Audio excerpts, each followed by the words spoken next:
Vista de la causa rol 3247, requerimiento de inaplicabilidad presentado por José Francisco Orellana Galarce, respecto de artículo 36b, letra A de la Ley 18.168, General de Telecomunicaciones. Tiene la palabra el señor relator José Francisco Leito. Muchas gracias, señor presidente. El señor José Francisco Orellana Galarce requiere la inaplicabilidad del artículo 36b, letra A, contenido en la Ley General de Comunicaciones, precepto que sanciona a quien opera o explota servicios o instalaciones de telecomunicaciones de libre recepción o de radiodifusión sin autorización de la autoridad correspondiente, así como a la persona que permite en su domicilio, residencia, morada o medio de transporte operar los mismos.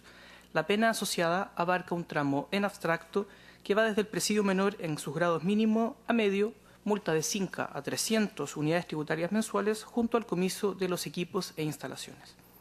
Expone que fue formalizado por el Ministerio Público ante el Juzgado de Garantía de la Comuna de San Fernando en su calidad de presidente de la Agrupación Cultural Aucán como autor en grado de desarrollo consumado por el tipo penal ya enunciado, en razón de hechos ocurridos en diciembre de 2015.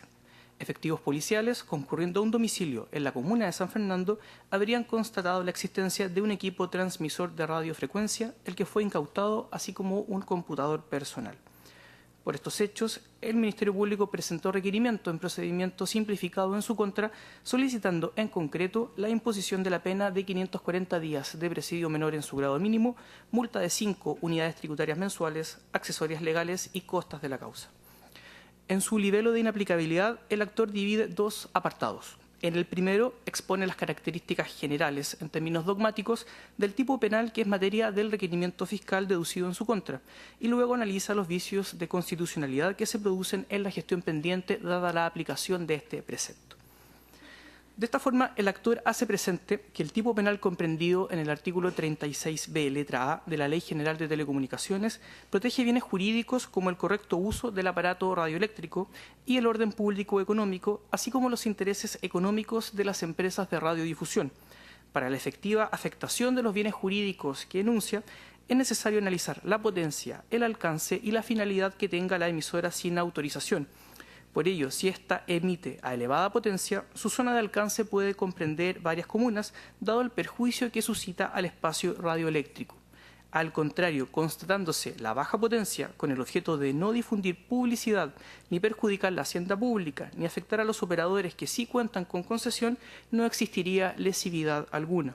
Ello en un desarrollo que desde el año 1991 señala ha permitido la generación de innumerables servicios de radiodifusión.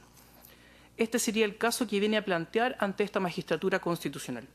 Enuncia que el Centro Cultural para las Comunicaciones Aucán tiene, entre otros objetivos, realizar transmisiones radiofónicas solo de carácter local, transmitiendo los valores y culturas de la comunidad como una instancia comunicacional efectiva y educativa, prestando servicios de comunicación social a organizaciones, instituciones, familias y particulares.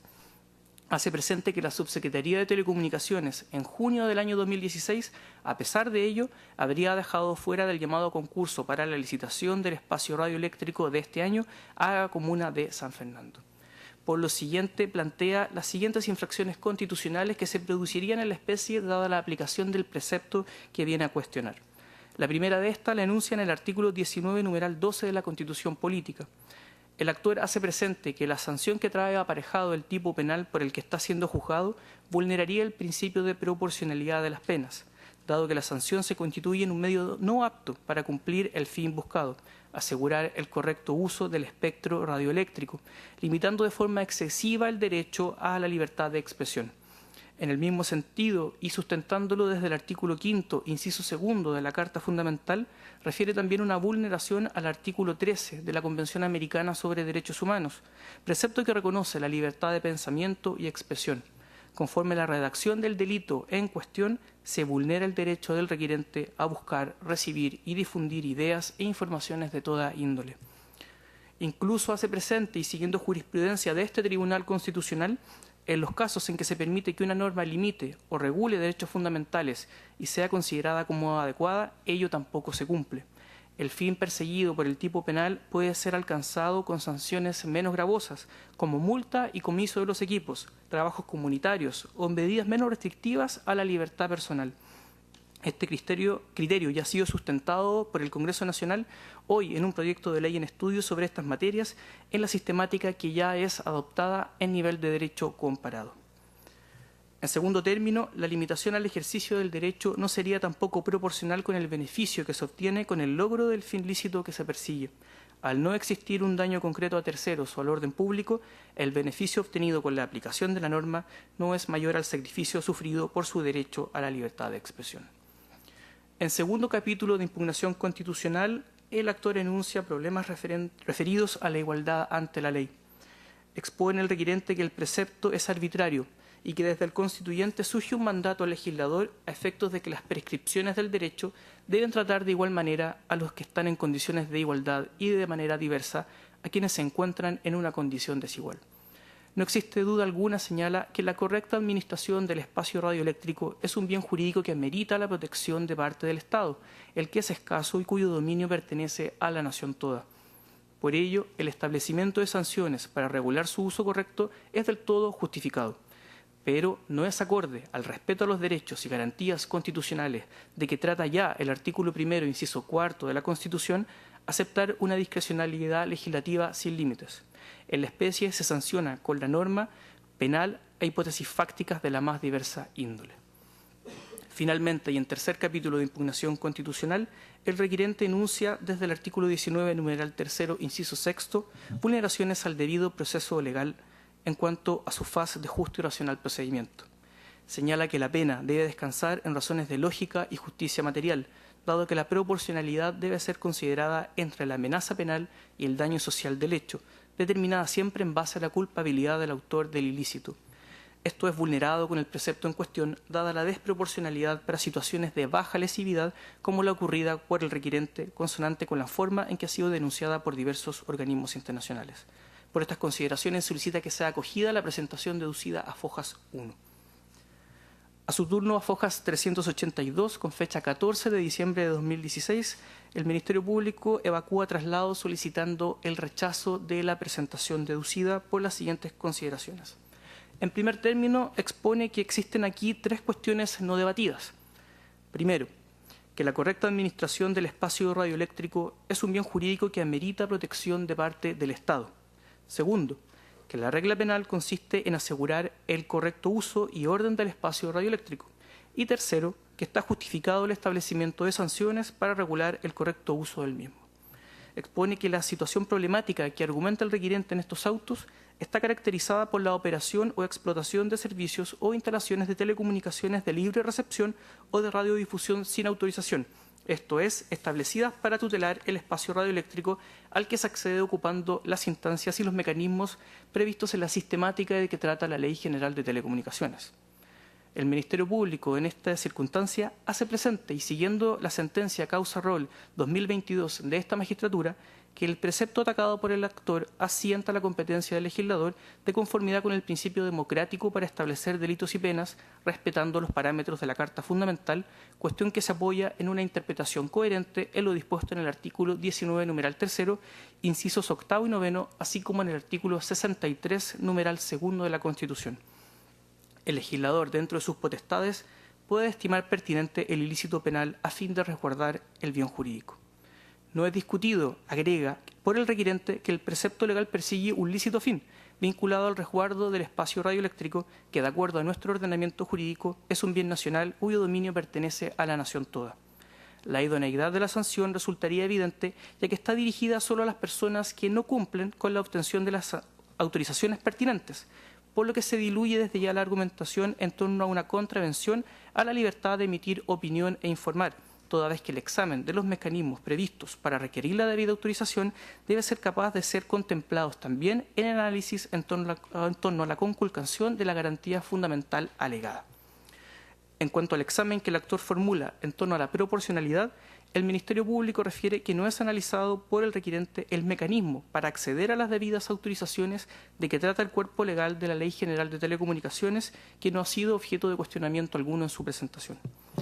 Por último, y en lo concerniente a las alegaciones en torno a la igualdad ante la ley y el debido proceso legal, hace presente que la pena del tipo penal en análisis prevé 2 grados, pudiendo el juez hacer las distinciones del caso concreto en un juicio simplificado sometido a diversas disposiciones penales y procesal penales que irrogan al requerido un tratamiento más benéfico.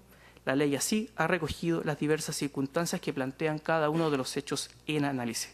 Por esas consideraciones solicita el rechazo de la presentación de Fojas 1.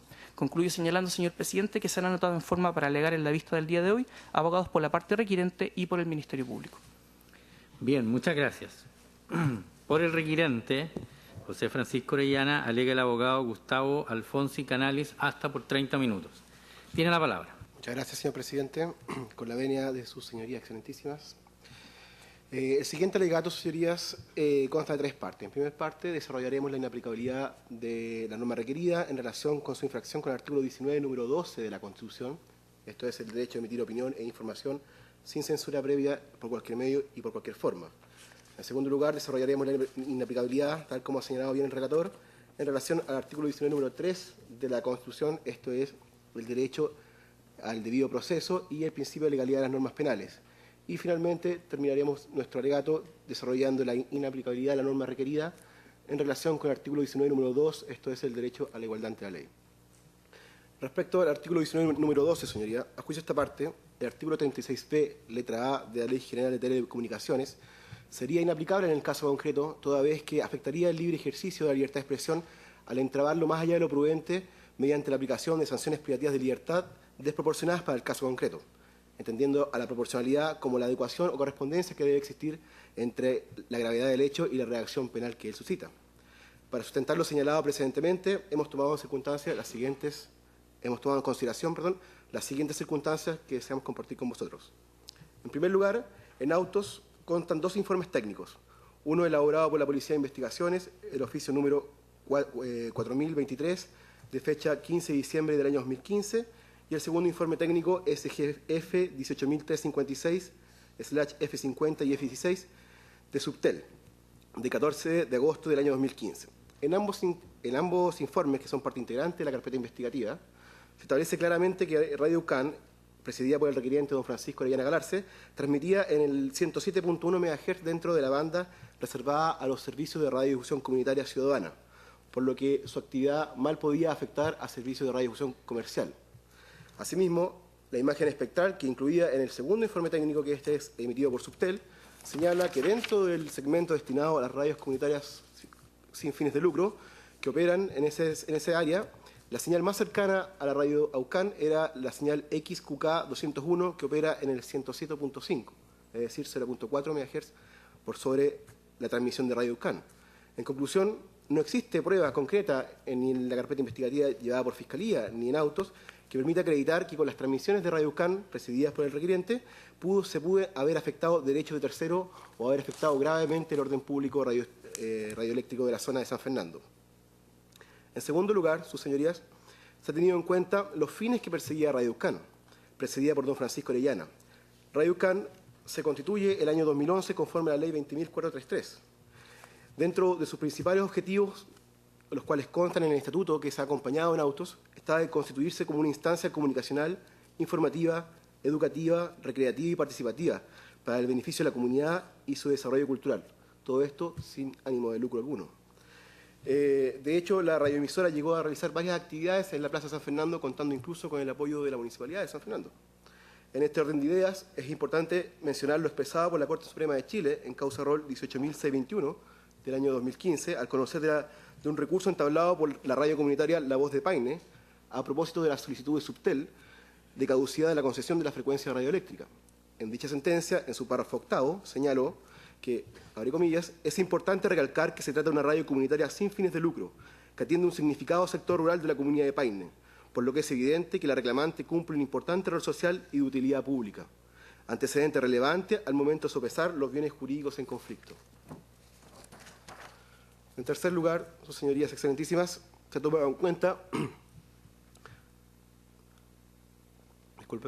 la serie de esfuerzos que hizo el requiriente y su grupo cultural en fin de regularizar su situación de ilegalidad.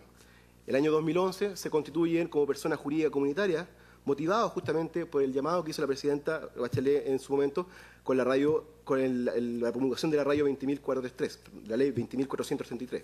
Con fecha 30 de noviembre del año 2015 se solicitó a la División de Organizaciones Sociales del Ministerio de Secretaría General de Gobierno emitir un certificado que acreditara los fines comunitarios y ciudadanos, trámite indispensable para poder participar en los concursos públicos. Asimismo, de manera paralela, comenzó a realizar pruebas de cobertura de emisión en el año 2015, proceso también indispensable para los informes técnicos que se deben presentar para postular a los concursos públicos. Y finalmente, el propio requiriente, el año 2015, solicitó 2 realizaciones al llamado de concurso para la licitación del espectro radioeléctrico durante el año 2016 a la comuna de San Fernando. Sin embargo, por resolución exenta número 1403 de 8 de junio del 2016, la Subsecretaría de Telecomunicaciones rechazó el llamado, excluyó el concurso de las frecuencias destinadas para San Fernando, argumentando que no era técnicamente factible. En conclusión, señoría, siempre fue el espíritu del requiriente y del centro cultural que ellos presidían hacer sus transmisiones conforme a la ley. Sin embargo, por razones ajenas a su voluntad, esta no se pudo concretar. A mayor abundamiento, señoría, debemos señalar que también se tenían en cuenta 2 oficios que fueron acompañados en autos y que fueron obtenidos a través de la Ley de Transparencia a la Subsecretaría General de Telecomunicaciones. El primero es el oficio 1856 de 13 de febrero del año 2017, mientras que el segundo es el oficio 1984 de la misma fecha.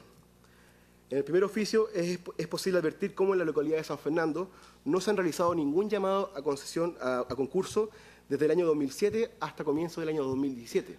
Esto es, hace 10 años que no se hacen llamados a concurso, un plazo excesivo si lo comparamos con otras localidades. Solo en el primer cuatrimestre del año 2017 se incluyen 2 frecuencias en la localidad de San Fernando, lo que confirma que en la localidad sí existía espacio disponible. El segundo oficio que hemos mencionado muestra cómo en la localidad de San Fernando las señales XQK20 y XQK32, dentro del contexto del despeje del espectro radioeléctrico al cual se refiere el artículo 3 de la Ley 20.433, modificaron sus concesiones en el año 2015 desde la frecuencia destinada a las radios comerciales hacia la frecuencia destinada a las radios comunitarias con fines ciudadanos. Mientras que en la concesionaria XQK 124 aún no se ha adaptado a esta ley. En ambos casos se han superado ampliamente los plazos de 3 años establecidos por la ley para el despeje del espectro radioeléctrico, establecido en el artículo transitorio número 5 de la Ley 24.333. En conclusión, señoría, respecto a este punto, consideramos que las imposibilidades técnicas para otorgar licencias para el segmento destinado a la radiodifusión comunitaria por casi 10 años es en gran medida debido a la deficiente implementación que se ha hecho en la sexta región de la Ley 20.433.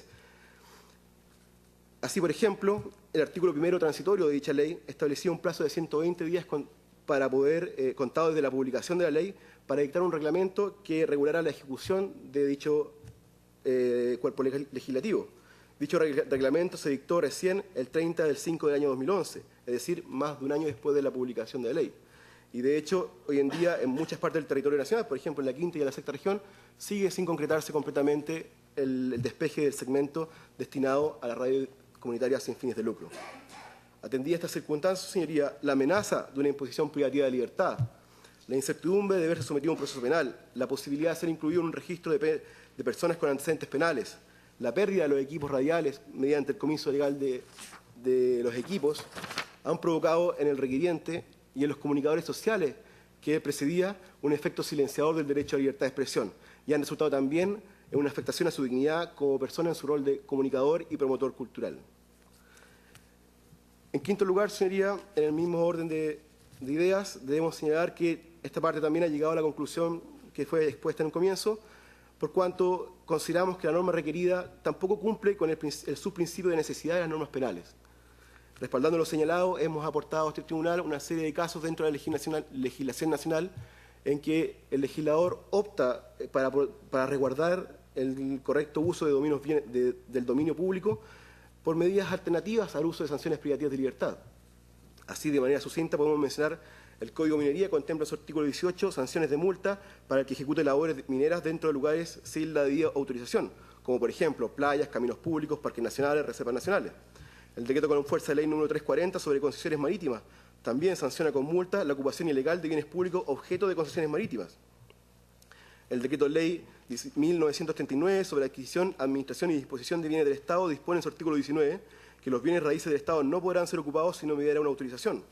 disponiendo que en contra de estos actos se podrán ejercer las acciones legales penales correspondientes. Al respecto, debemos mencionar que el artículo 458 del Código Penal sanciona la usurpación sin violencia tan solo con multa de 6 a 10 unidades tributarias mensuales.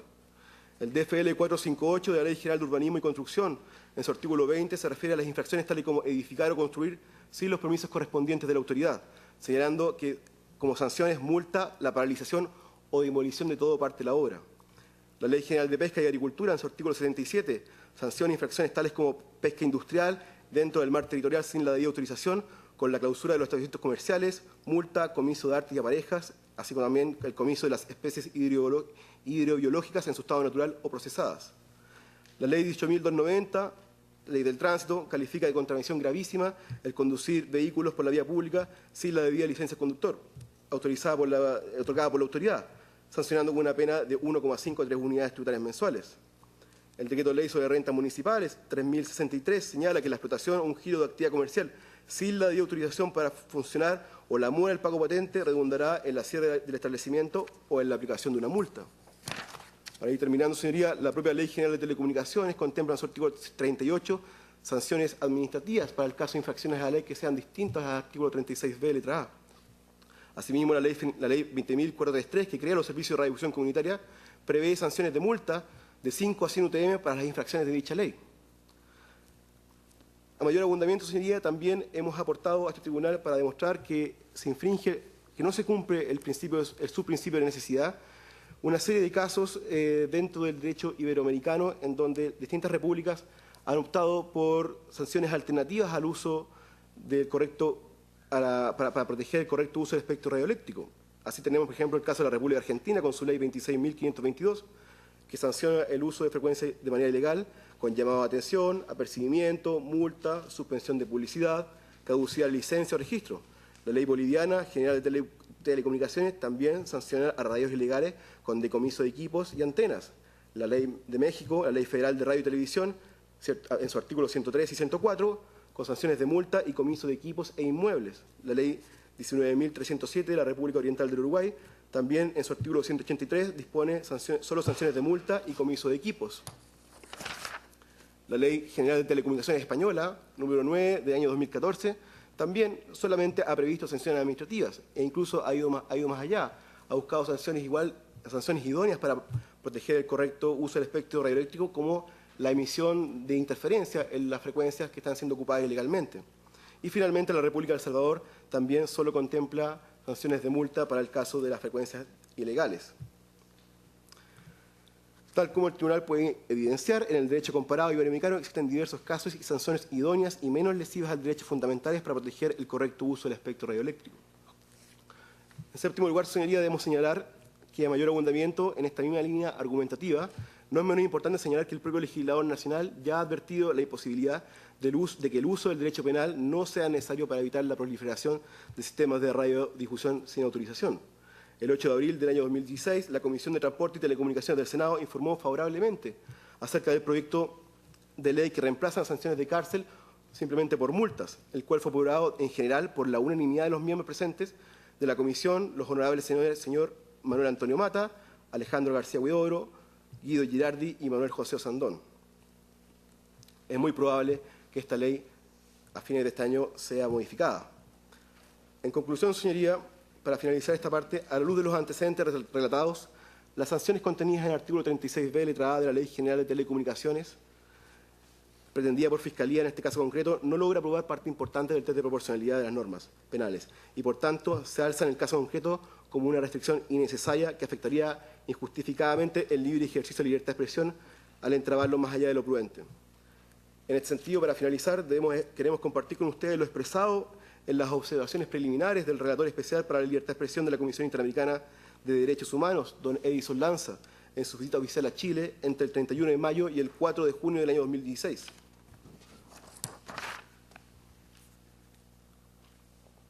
El cual señaló en su oportunidad que, abre comillas, la utilización del derecho penal para sancionar violaciones del régimen de radiodifusión puede resultar problemática a la luz de la Convención Americana sobre Derechos Humanos. El establecimiento de sanciones de tipo criminal para la radiodifusión comercial o comunitaria que puede verse enfrentada a una falta por la inexistencia o mal uso de la licencia es una reacción desproporcionada a los intereses que busca proteger. En tal sentido, la Relatoría Especial sigue preocupada por la vigencia en el ordenamiento jurídico de Chile de sanciones penales por el uso de frecuencias sin autorización y espera que las discusiones sobre el proyecto de ley que modifica las sanciones establecidas en el artículo 36b, letra A, de la Ley General de Telecomunicaciones avancen en el Congreso. En segundo lugar, señoría, desarrollaremos la inaplicabilidad de la norma requerida respecto al artículo 19, número 3 de la Constitución, esto es, el derecho a un debido y justo proceso, así como también la garantía del principio de legalidad de las normas penales. A fin de acotar este alegato, damos por replicado todos los argumentos anteriormente mencionados en orden de demostrar la desproporcionalidad de la norma, en el caso concreto. La pena pretendida por Fiscalía de prisión menor en su grado mínimo en este caso no se justifica en el caso concreto y afecta el derecho a ser juzgado y sancionado en un proceso justo y racional, toda vez que a juicio de esta parte es evidente que la sanción pretendida en dicho proceso no cumple con el principio de proporcionalidad de las normas penales. Asimismo, señoría, queremos llamar la atención a este excelentísimo tribunal que también a juicio de esta parte la norma requerida infringiría también el principio de legalidad de las normas penales. Esto por cuanto resulta evidente que la norma no fija parámetro alguno o baremo objetivo para considerar tanto en la tipificación del delito mismo como tampoco para determinar la sanción aparejada, como por ejemplo podría considerar la intención con la cual se infringe la norma o la magnitud del daño provocado. Ninguna de las dos lo hace en el caso concreto. En este sentido, queremos recordar, es posible recordar lo que la Corte Interamericana ha señalado en el caso Usón contra Venezuela, al señalar que en casos relativos a los límites en el ejercicio de libertad de expresión, es dado el exigir al legislador la máxima cautela y precisión al momento de legislar estos contenidos esenciales para el orden democrático. En este mismo orden de ideas, creemos que es importante señalar lo que esta propia magistratura ha expresado anteriormente en sentencia 2743 del año 2014, al señalar que el abanico de sanciones que consagra una norma jurídica no cumple con los estándares de constitucionalidad que esta magistratura ha señalado conforme al principio de proporcionalidad, sino establece una gradualidad en su aplicación, entregando total libertad al juez para aplicar unas u otras, lo que vulneraría dicho principio de proporcionalidad al carecer de reglas suficientes y precisas para evitar la discrecionalidad en su aplicación. En la tercera parte de nuestro alegato, señoría, desarrollaremos la inaplicabilidad relacionada con el artículo 19, número 2 de la Constitución. La teoría clásica de la igualdad, señoría, supone un mandato al legislador de que las prescripciones del derecho deben tratar de igual manera a los que están en condiciones de igualdad y diversas a los que se encuentren en condiciones de desigual. Habiendo dicho esto, a juicio de esta parte corresponde estimar carente de razonabilidad y contrario al principio de igualdad, una norma que sanciona con una misma pena de presidio sujetos y a hipótesis fácticas disímiles, como es el caso de las radios comerciales y las radios comunitarias con fines ciudadanos y sin fines de lucro, obligando de esta manera al ente persecutor y, en definitiva, al juez a tratar situaciones e hipótesis disímiles con la misma sanción. Tal y como expresó un voto de minoría de esta magistratura en sentencia Rol 2022 del año 2008, bajo la actual legislación puede ser sancionado con la misma pena corporal tanto la operación de un canal de televisión clandestino de gran alcance, incluso difundiendo contenidos contrarios al orden público o a la salud pública, como otra restricción restringida y local que divulgue noticias de interés público para la comunidad, un caso similar al que sucede con el Radio UCAN. Para comprender por qué la norma requerida no es la más adecuada para regular el correcto uso del espectro radioeléctrico, señoría, hay que remontarse al año 1991, que es cuando se tipifica penalmente la radiodifusión sin licencia autorizada. Desde el año 91 a la fecha se ha producido un importante desarrollo tecnológico y ha generado una gran diversidad de servicios de radiocomunicación, dejando rápidamente esta norma fuera de contexto. Por ejemplo, el año 91 ni siquiera existía telefonía celular en Chile. A mayor abundamiento, recién en el año 94 se crean los servicios de radiodifusión de mínima cobertura y posteriormente, el año 2010, se crean los servicios de radiodifusión comunitarias que reconvierten estos servicios de mínima cobertura. En consecuencia, la norma requerida no puede cumplir con el estándar de razonabilidad de trato que se deben dar a los diferentes servicios de radiodifusión que existen hoy en Chile, no solamente porque fue pensada y promulgada en un contexto tecnológico distinto, sino que además fue pensada por un momento de la democracia y de la sociedad chilena muy distinto al del día de hoy. A mayor abundamiento, señoría, y para ir finalizando, debemos señalar que la diferencia de trato que debería existir entre radios comerciales y radios comunitarias sin fines de lucro se justifica también en diferencias objetivas, como por ejemplo la diferente capacidad de afectación al bien jurídico correcto uso del espectro radioeléctrico. En ese sentido, debemos decir que las radios comunitarias sin fines de lucro están limitadas por ley a solamente al 10% del espectro radioeléctrico, desde el 105.9 hasta el 107.9 MHz. Y solamente pueden transmitir mediante una potencia que va de 1,25 watts, esto es no más de 3 kilómetros de distancia. En contraposición, las radios comerciales pueden transmitir hasta 50.000 watts de potencia, esto es abarcar una región completa, y tienen la exclusividad del uso del 90% del espectro radioeléctrico. Por supuesto que también las finalidades y el contenido de los servicios de radiodifusión también son diferencias objetivas. Los servicios de radiodifusión comercial, obviamente, buscan obtener una ganancia comercial, y no siempre su contenido busca el ayudar a la comunidad cercana. Por otra parte, los servicios de radiodifusión comunitarias, justamente sus fines carecen de lucro, y más aún, en la mayoría de los casos, su finalidad primordial es ayudar a la comunidad o servir a esta. Finalmente, debemos decir que otras diferencias normativas objetivas son, por ejemplo, que las radios comerciales pueden optar a concesiones de hasta 25 años, las radios comunitarias solamente 10 años. Las radios comerciales pueden transmitir publicidad, pueden ceder, transferir, incluso arrendar las concesiones o permisos que se les ha dado. Las radios comunitarias no pueden. Las radios comunitarias no pueden hacer publicidad, no pueden hacer propaganda electoral, no pueden hacer transmisiones en cadena a nivel nacional, mientras que las radios comerciales pueden hacer todo esto. Incluso las radios comunitarias están sujetas a un distinto régimen tributario, conforme establece el mismo artículo 33 de la Ley 18.168. Y finalmente, por supuesto, las radios comunitarias ciudadanas con fines de lucro tienen un estatuto especial, que es la Ley 20.433 que las crea, mientras que las radios comerciales se rigen mayormente por la Ley 18.168. En conclusión, señoría, si bien el legislador tiene facultad y autonomía para regular actividades que impliquen el uso de bienes nacionales como el espectro radioeléctrico, no puede hacerlo sin sujeción a límites razonables establecidos en la Constitución, entre los cuales se encuentra el artículo 19, número 2, que obliga a tratar de distinta manera a los que se encuentran en distintas situaciones, como es el caso del requiriente don Francisco Orellana Galarce. Muchas gracias, señor. Gracias a usted. En segundo lugar, por el Ministerio Público, alega el abogado Hernán Ferrara Leiva, hasta por 20 minutos. Tiene la palabra. Alego por la parte del Ministerio Público y tal como lo pedimos al contestar el requerimiento, solicitamos que este sea desestimado en todas sus partes.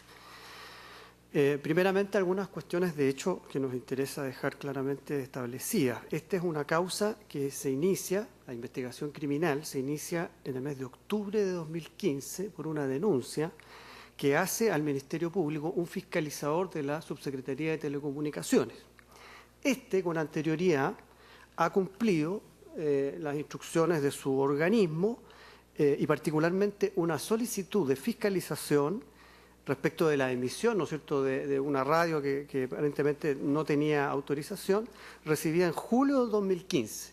Entonces, lo que hace la autoridad administrativa es recibir esta denuncia, inicia un proceso de fiscalización, el fiscalizador va al lugar, hace las mediciones pertinentes con los instrumentos, verifica que no haya concesiones en el lugar en cuestión y determina que en ese lugar, no habiendo ninguna concesión, efectivamente hay emisión por parte de una radio. Y constatado ello, entonces denuncia el hecho al Ministerio Público, que inicia esta investigación en el mes de octubre de 2015. Lo digo porque efectivamente con posterioridad el requirente ha formulado solicitudes para regular su situación, pero lo cierto es que el hecho bajo el cual se está indagando esta causa corresponde a hechos que son evidentemente previos a todas esas gestiones. Ya nos vamos a referir a ellas también. Este delito es un delito que fue establecido el año 91 y efectivamente establece una pena en el literal A, ¿no es cierto?, del artículo 36b, una pena que va del presidio menor en grado mínimo a medio, una multa de 5 a 300 unidades tributarias mensuales y el comiso de los instrumentos utilizados. Luego, el mismo artículo, en los literales que siguen, para hechos que son evidentemente más graves, como interrumpir las emisiones de otros medios, etcétera, va agravando estas penas, ampliando a veces el marco penal o subiendo derechamente el mínimo, ¿no? Y así establece, ¿no es cierto?, ciertas categorías allí y la gravedad de las penas está asociada evidentemente a las conductas. Y la conducta consiste, y esto es particularmente relevante, consiste en operar o explotar, dice, servicios o instalaciones de radiodifusión sin autorización. De más está decir que en el requerimiento no hay ningún tipo de cuestionamiento que tenga que ver con el principio de legalidad o taxatividad de esta descripción. Esa es una alegación que ha surgido en esta audiencia. Me parece, por lo demás, que los verbos rectores y las conductas que están sancionadas, así como la pena establecida, satisface suficientemente las exigencias de legalidad del artículo 19, número 3 de la Constitución. Por lo tanto, desde luego, solicito no atender dicho reclamo, que ha surgido, como digo, en esta instancia. Estas autorizaciones para llevar a cabo estas emisiones están reguladas en dos cuerpos legales. La Ley General de Telecomunicaciones, 18.168, y más recientemente la Ley 20.433. Esta ley es una ley que precisamente recoge un anhelo antiguo para las emisoras de corto alcance y radios comunitarias, ¿no es cierto?, y establece una regulación particular para ese tipo de organismos. Aquí voy a echar mano de unos documentos que fueron acompañados el día de ayer por la parte requirente.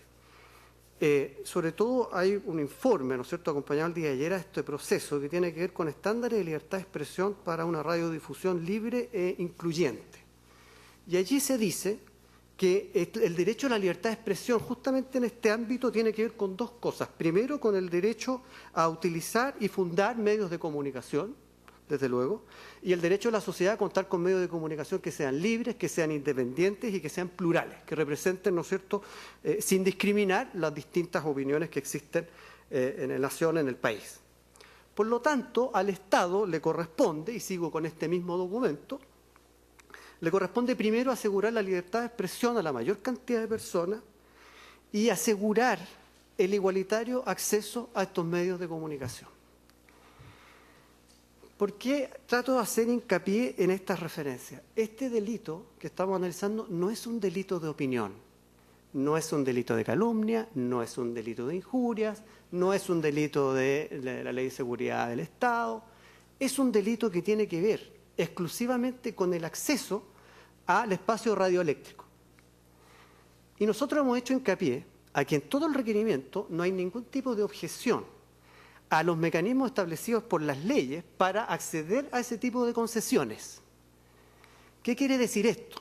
Que si yo voy a reclamar y voy a hacer valer aquí, por ejemplo, la garantía del artículo 19, número 26, diciendo que la Constitución me asegura que las leyes que regulen los derechos no los van a afectar en su esencia, si yo hago eso, entonces tengo que acumular en el ámbito de examen no solamente este tipo penal, sino también, efectivamente, cómo el Estado ha regulado el acceso de las personas a este espacio radioeléctrico y a ocuparlo con la instalación, por ejemplo, de radioemisoras. En el requerimiento no hay ningún tipo de crítica a la forma en que el Estado ha regulado, y muy específicamente las radios comunitarias, para que éstas puedan acceder al espacio radioeléctrico, entregándoles una parte de la frecuencia a las que ya se ha aludido precedentemente.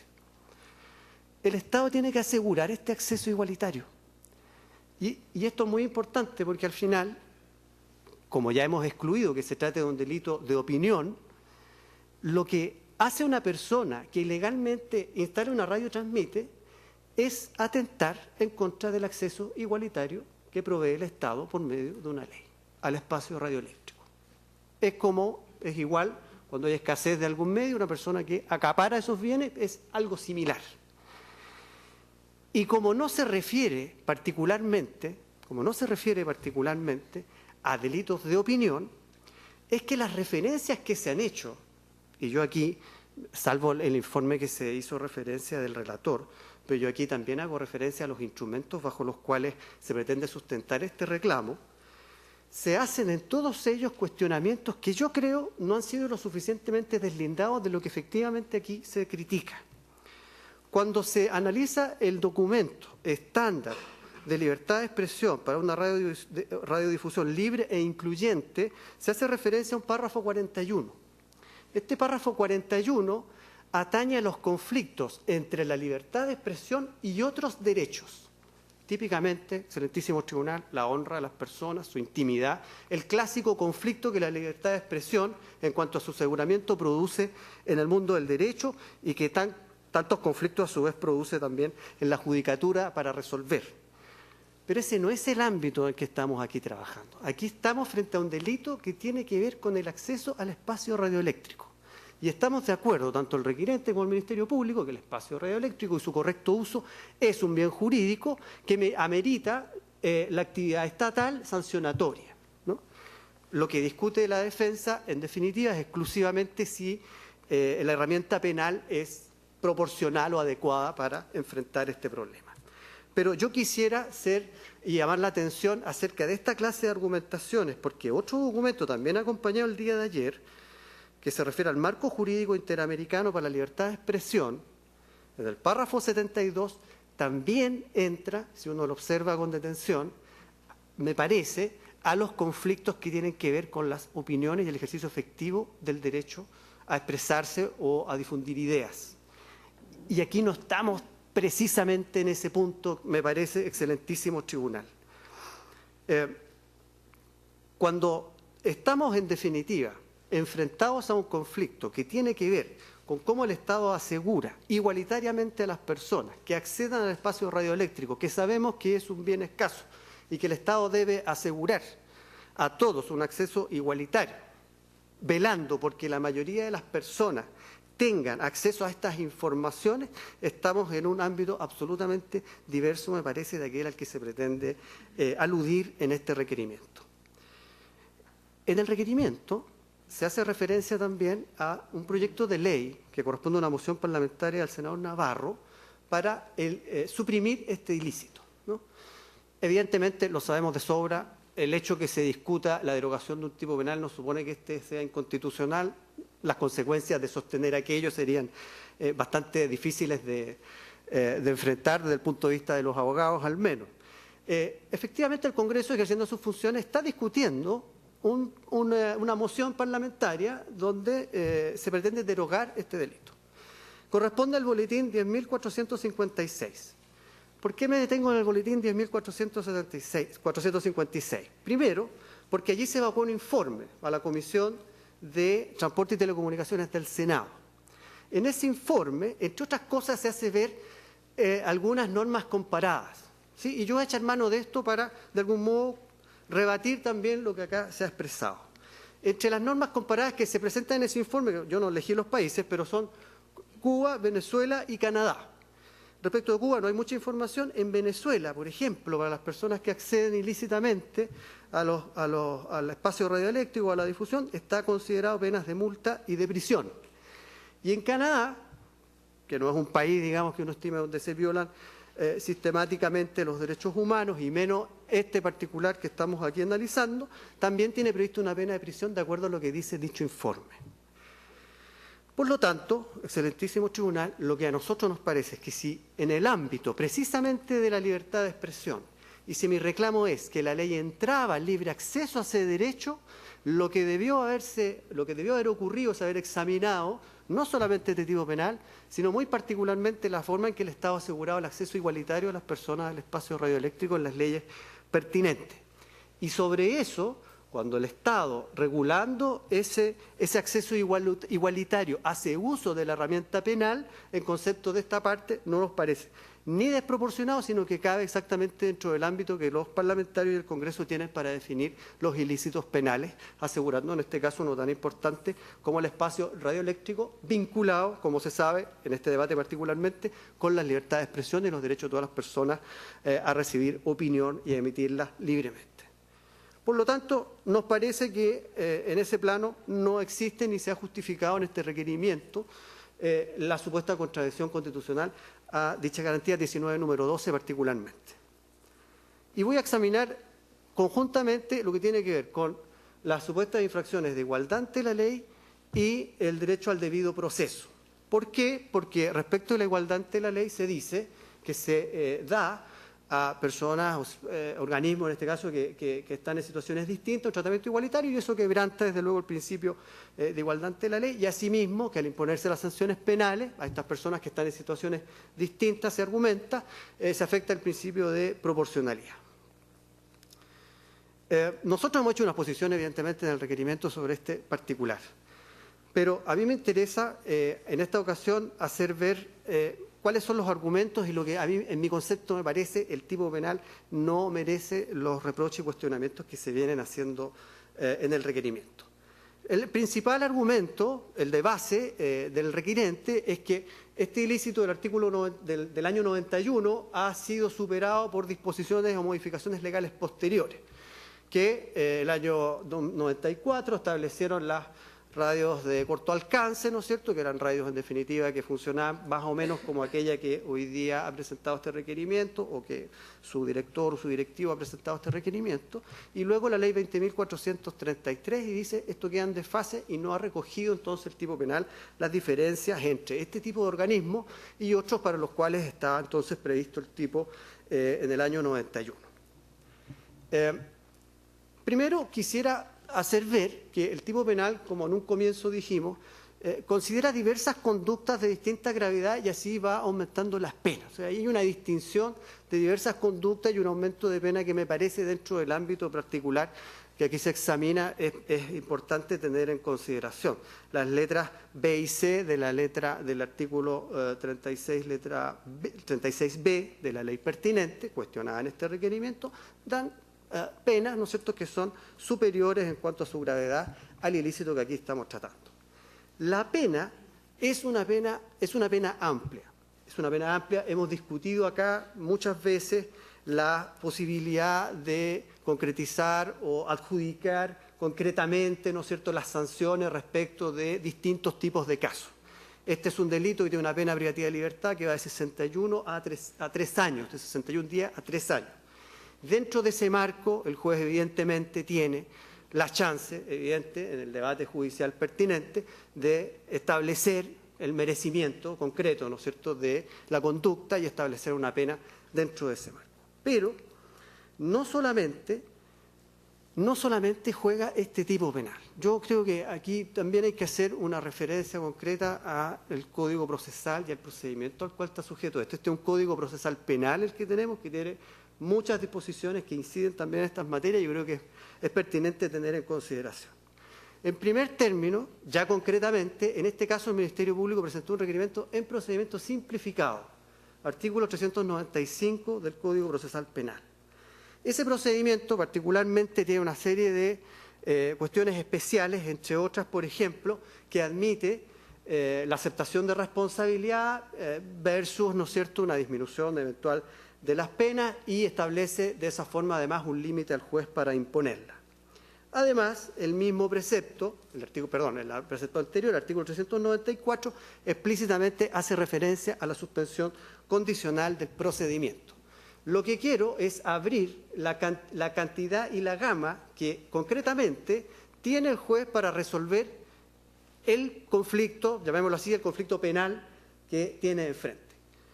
Suspensión condicional, juicio simplificado y además un rango de pena que tiene para adjudicar concretamente y muy particularmente de acuerdo a las circunstancias del caso que se le presente. ¿Y por qué esto es relevante? Yo lo quiero hacer ver por varias razones. Primero, porque el Ministerio Público presentó en este caso un requerimiento en procedimiento simplificado. La defensa del requerente no quiso aceptar responsabilidad. O sea, las consecuencias más favorables, evidente, a quien hace esa gestión, desaparecen, ¿no es cierto?, porque no está admitida la responsabilidad, que es una descripción de hechos que tiene que ver con aquellos que se leyeron al comienzo de esta audiencia. Pero tampoco se acepta una suspensión condicional del procedimiento, de la cual se deja constancia en la audiencia que tuvo lugar el 18 de octubre de 2015, que quedó registro en audio de ello por parte del fiscal. Por lo tanto, en estricto rigor, estamos enfrentados a una situación que también tiene que ver, digámoslo, con las propias conductas que el requirente, ¿no es cierto?, ha ido adoptando dentro del proceso por motivos que desconocemos. Pero, concretamente, en este caso, si se trata de afirmar y argumentar que el tipo penal impide hacer distinciones entre personas que están en situaciones distintas, me parece que la amplia gama de posibilidades que tiene este proceso penal concretamente derrumban esa afirmación. para terminar, excelentísimo tribunal, la causa en que recaía el requerimiento 2022, que es el caso que antecede a la revisión de este mismo ilícito, esa causa se falló el 29 de marzo de 2012. El 3 de mayo de 2012 se autorizó por parte del tribunal la suspensión condicional del procedimiento del requirente. Y el 10 de mayo de 2013, habiendo transcurrido un año, de acuerdo a lo que establece el artículo 240, se dispuso el sobreseimiento definitivo de esta persona. Lo que sabemos es equivalente a una sentencia absolutoria. Estos mecanismos, así considerados en nuestro concepto, no permiten la crítica que se hace al precepto legal, en cuanto éste no permitiría determinar o precisar concretamente o distinguir entre personas que están entre situaciones diversas, motivo por los cuales solicito que se desestime también esta argumentación. Eso es todo, señor presidente. Muchas gracias. Muchas gracias. ¿Alguna pregunta? Ministra Peña. Gracias, presidente. Con su venia, una pregunta al abogado de la parte requirente.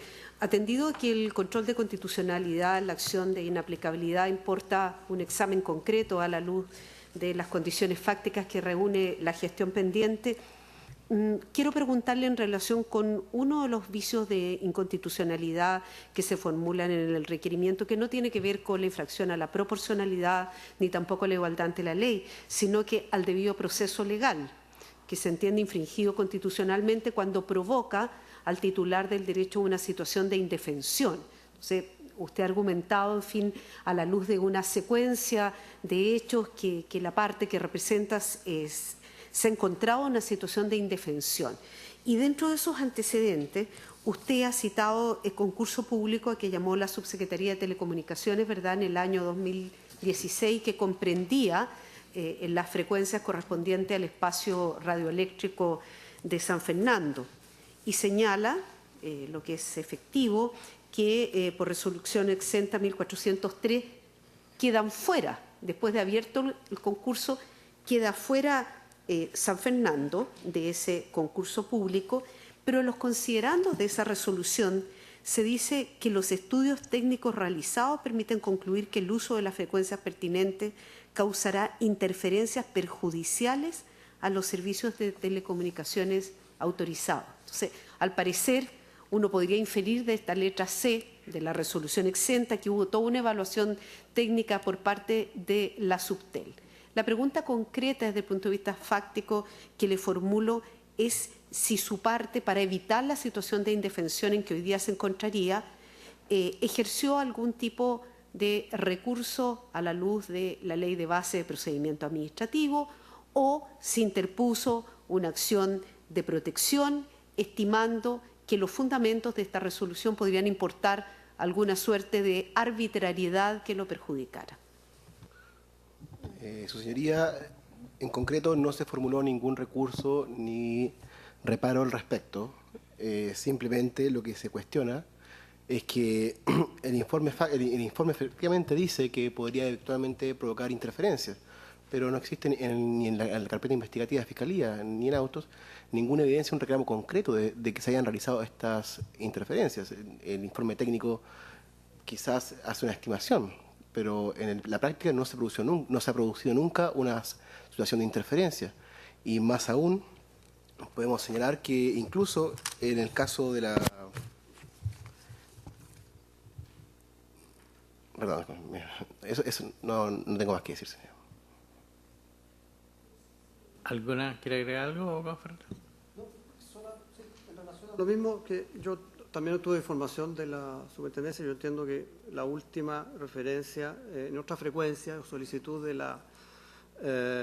del Centro Cultural para las Comunicaciones, AUCAN, ahora en frecuencia modulada y no específicamente en esta, habría tenido un informe favorable en términos técnicos para la posibilidad de abrir un concurso. Eso es todo. ¿Alguna otra pregunta? Ministro Pozo, ministro García. La pregunta al requirente y al señor Ferrara. A foja 59 vueltas, el requirente, el señor Alfonsi, concurrió a la Comisión de Transporte, de Telecomunicaciones del Senado. Ahí usted planteó un tema que no está presente, parece, en el requerimiento, o a lo mejor está implícito, que se refiere al subprincipio de proporcionalidad de las penas en sentido estricto. ¿Usted podría brevemente referirse a ese tema? Esa es la primera fase de la pregunta. Y una segunda fase de la pregunta, ¿usted estima o cuál estima usted que es el bien jurídico protegido por la tipo penal del proceso que pide que sea declarado inaplicable? Efectivamente, yo asistí a dicha reunión y en dicho momento señalamos que se infringiría el principio de proporcionalidad en sentido estricto, por cuanto dicho principio obliga a una ponderación de valores, derechos y juegos que se encuentren en conflicto. En ese sentido, nosotros expresamos que, si bien el correcto uso del espectro radioeléctrico merece una protección por parte del Estado, no es menor la importancia que tiene la libertad de expresión para el desarrollo de los procesos democráticos. A través de la libertad de expresión se pueden eliminar la corrupción o evitar los procesos autoritarios en los países. Por lo tanto, ya tenemos que, si bien hay un bien escaso, muy importante para el país, tenemos en su contrapartida otro de igual de importancia. Y en ese sentido, lo que a juicio de nuestra parte hace que obliga al juez o al interpretador a encontrar un punto medio en esto, es que la actividad, que el correcto bien del espectro, el espectro radioeléctrico no es como el agua. Es un bien escaso, pero es un bien escaso mediante el cual se ejerce una actividad especial, importante, que es la libertad de expresión. Y por tanto, atendía sobre todo las circunstancias de la negligencia que ha habido en la aplicación de la ley 24.333 respecto al despeje del espectro radioeléctrico, también considerando la intención de regularizar su acción y los bienes y las intenciones que tenía el requiriente para con la comunidad. A la larga, a juicio de esta parte, la ponderación implica necesariamente lograr un acuerdo en punto medio, que basa porque la regulación no sea a través de normas penales, sino que a través de sanciones proporcionales, como son la multa, el decomiso, que son igual de idóneas, pero menos restrictivos de derechos fundamentales. Y la segunda pregunta, disculpa. Jurídico protegido por esta norma. A juicio de nosotros, y basándonos en la sentencia de este mismo tribunal, de número 2022 del año 2008, es el correcto uso del espectro radioeléctrico. Sí. Brevemente, en relación al examen de proporcionalidad en concreto, yo traté de explicar más o menos cómo está inserto esto dentro de la ley de telecomunicaciones y la gravedad que tienen otras conductas dentro de la misma norma. Evidentemente, dentro de nuestro sistema hay un montón de ilícitos que han ido agregándose y que eventualmente pudieran revelar algún tipo de diferencia o algo que a priori en un examen, digamos, en general pudiera resultar más o menos fuerte en relación a otras conductas. Pero nos parece que la sanción que aquí tiene, y a eso aludimos en nuestra última parte del alegato, que la sanción y los mecanismos que tiene el juez disponibles en este particular caso no permiten arribar a la conclusión a la que se llega el requirente. Y haciéndome parte de lo que estaba dicho ya en la sentencia 2022, el bien jurídico protegido claramente lo situamos en el correcto uso del espacio radioeléctrico. García. A foja 414 de nuestro expediente hay una solicitud de acceso a la información en donde explica las razones técnicas por las cuales no es posible, técnicamente factible, tener una frecuencia en San Fernando. En realidad la explicación es formal, es lo que acabo de decir. Justamente lo que quisiera saber es por qué técnicamente no es factible. Es un dilema geográfico. Esto es importante a efectos de la cuestión concreta, porque si no es factible tener una radio comunitaria en San Fernando por una cuestión geográfica de uso del espectro radioeléctrico, la alegación se torna abstracta. Entonces quisiera saber los fundamentos técnicos, las razones de por qué no es factible técnicamente. Su señoría, al juicio nuestro, las razones de por qué no es factible técnicamente no es porque no hay espacio, sino efectivamente porque no se ha implementado correctamente el despeje del segmento. Como señalamos en su momento, el año 2015 recién, luego de un año y medio después del plazo que establece la ley, se trasladaron dos estaciones de radio al segmento destinado a las radios comunitarias, habiendo todavía uno para pasar a este segmento. Por tanto, no es que no haya espacio, es simplemente que la imposibilidad técnica, a juicio de esta parte, es que no se ha implementado bien la ley, todavía no se termina de hacer el despeje. Y esto no es un tema que sea solamente de la zona de San Fernando, también en la quinta región se ha discutido este mismo problema. Entonces, en ese sentido, la imposibilidad técnica no es simplemente que no hay espacio, es que no hay espacio porque ha habido una especie de retraso en la implementación de la ley. Yo lamentablemente desconozco las razones, señor presidente. ¿Alguna otra pregunta, señor ministro? ¿No? Muy bien. Concluida entonces la vista de la causa. Gracias.